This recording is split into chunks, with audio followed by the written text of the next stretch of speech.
asalaamaaleykum yéen mbokki internet yi tey dama bëggoon ñëw waxtaanee yéen li ñuy wax li ñu wooyee serveur maanaam serveur informatique daal parce que ñu bari ndax naa leen dégg tur bi serveur mais au fond est-ce que xam nañ lan mooy serveur ak nan lay fonctionner loolu nag laa leen bëggoon expliquer ci vidéo bi. léegi rek ñu dem ci page bi topp ci présentation bi comme ni ma ko waxee rek serveur ab ordinateur la comme ordinateur bi nga yor sa place wala yu demee noonu mais ordinateur bu spécial la parce que dafa nekk ordinateur boo xam ne day joxe ay service léegi service yooyu mu joxe nag service yu bëree bëri la mën naa wax ne ay téeméeri service lay joxe ay centaines de services lay joxe mais loolu mun maa nekk fii ci vidéo bi di ko expliquer parce que day jël temps mais jàppaleen ni daal serveur mooy ordinateur bu spécial boo xam ne nii day joxe service. léegi service bi client bi kii ordinateur bi nga koy jox parce que beneen moromu ordinateur la ko jox ordinateur boobu moom la ñu wooyee client maanaam client la quoi mi ngi mel ne par exemple yow boo nekkoon ak commerçant di jaay yow commerçant nga ki mel ne boo nekkoon commerçant yow commerçant nga client bi di ñëw di jënd noonu la mel maanaam serveur bi dafa yor ay service am léegi ordinateur bi bu soxlaa service yi day maanaam loolu ñuy wax day dem jokkoo ak serveur bi bu jokkoo ak serveur bi jox ko service boobu par exemple bu ñu demee ba ci troisième page fii nii page bi nga xam ne moo topp ci présentation bi danaa leen expliquer maanaam différents types de serveurs lii nag comme ni ma leen ko waxee serveurs yi bari na ay façon man am na ay centaines de types de serveurs mais wax man la mun ma nekk fii am na ci wax ne sax xam naa ne par exemple seen rôle demeewul noonu mais mun ñu ko lister fii daal moo tax ma jox leen lii ay exemple de serveurs yoo xam ne nii yéen au jour le jour dañ koy utiliser maanaam muy serveur web mooy lan mooy serveur boo xam ne nii moom moo leen di jox page par exemple boo demee ci youtube.com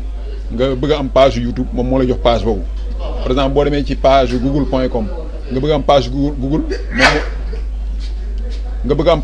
moom moo la jox page boobu bu dee serveur DHCP moom mooy serveur bi nga xam ne nii moom mooy jox adresse IP ordinateur yi par exemple sa ordinateur bu soxlaa adresse IP moom serveur bi ñuy wax serveur DHCP moom moo ko jox adresse IP nag je pense que expliqué woon naa ko ci vidéo ba lay passé am na tamit lu ñuy wax serveur mail tamit dañ ko utiliser au jour le jour mooy serveur bi leen di permettre ngeen di mën a def email par exemple boo bëggee envoyer email da ngay contacter serveur email bi ngay contacter léegi serveur boobu nag moom la ñuy wax serveur mail moom service mail lay fournir comme ni ma ko waxee am na ay téeméeri service yoo xam ne nii serveur bu nekk ak la muy fournir moo tax comme ni ma ko waxee rek du ma mun maa nekk fii di ko expliquer ci vidéo bi loolu daal laa ne woon naa leen ko indil ci résumé maanaam expliquer na leen serveur mooy loolu jàpp leen ni suñu leen serveur rek ordinateur la bu spécial boo xam ne day joxe ay service waaw li ma ci bëggoon a yokk mooy serveur comme ni ma ko waxee benn machine la mais machine bi mën naa am serveur yu bari mën naa am service yu bari daal yu muy fournir par exemple benn machine ordinateur serveur mën na am serveur web mën na am serveur DHCP mën na am serveur mail comme ni ma ko wanee nii ci kii bi quoi pour ngeen bàyyi ci xel parce que ñu bari mën nañ jàpp ne su ma nee serveur web rek serveur web ci benn machine la war nekk machine boobu mënut a jël beneen service mais mën nga am benn machine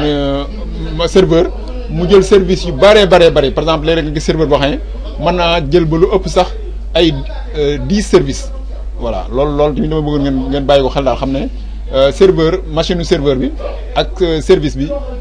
jotewuñ dara daal maanaam machine serveur bi mën naa jël ay services yu bari bu ko defee boo da naan serveur web serveur DHCP serveur mail serveur leneen nga xam ne maanaam day bari ay services yu muy fournir daal loolu laa bëggoon ngeen jàpp ko comme pour ki wax leen ko ci vidéo bi ngeen xamaale ko di leen jaajëfaleen ñëpp di leen wax wasalaam.